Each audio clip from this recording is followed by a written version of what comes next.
Hello, I'm Shelagh Ryan and this is my cookbook, the Lantana Café Kitchen, and it is a collection of recipes that we've developed over the 7 years that Lantana's been open. I grew up in Australia in a town called Brisbane, but I moved to Melbourne when I was about mid-20s, and that's when I really started to fall in love with food. Cooking for me is often about using what's in my fridge or what I see at the supermarket or in the market, what's in season.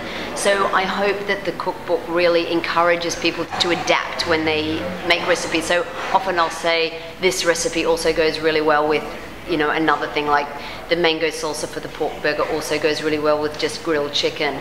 So cooking should be fun, cooking should be relaxed, cooking shouldn't be about getting stressed about whether you have the right ingredient or whether you've done it the right way. If a flavor works and you think, oh, that would make a good combination, then you should do it, because that's the way I cook and that's the way we cook in the cafe.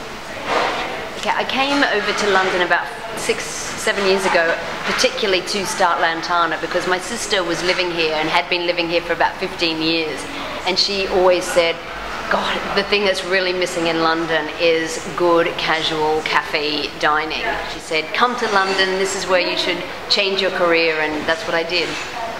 About 6 months after we opened, we won Time Out's Best New Cafe Award, which was incredible and just such a lovely thing to happen after all of our hard work. And since then, we've won awards for Best Brunch, Best Coffee, Best Brownie, and we also won an award for our friands, and there is a recipe in the cookbook, so you can make those award-winning friands at home.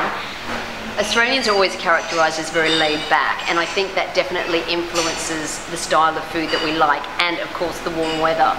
So there's lots of salads, we do lots of barbecuing, it's about simple recipes, and Australia is also a real melting pot when it comes to the types of flavours that we like. There's a lot of multicultural influence in Australian cooking, so Thai, Vietnamese, Turkish,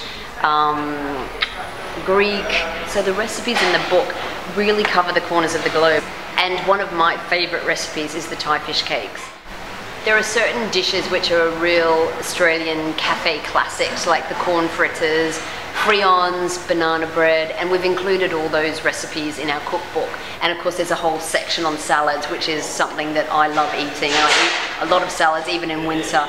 One of the things that I really love about this book is that every recipe is photographed, so you absolutely get inspired by the pictures. And yeah, so things like the slow roast lamb are a great share meal, and you can just put a big platter in the middle of the table and everybody helps themselves. And of course desserts, the upside down pineapple cake is a great one because it looks so beautiful when you bring it out. Or the pavlova, of course, I love. They are recipes that are incredibly close to my heart. They're recipes that I've cooked many times, so they've been evolved and tweaked over the years, and hopefully they are the best they can be now, but go ahead and try and make them better.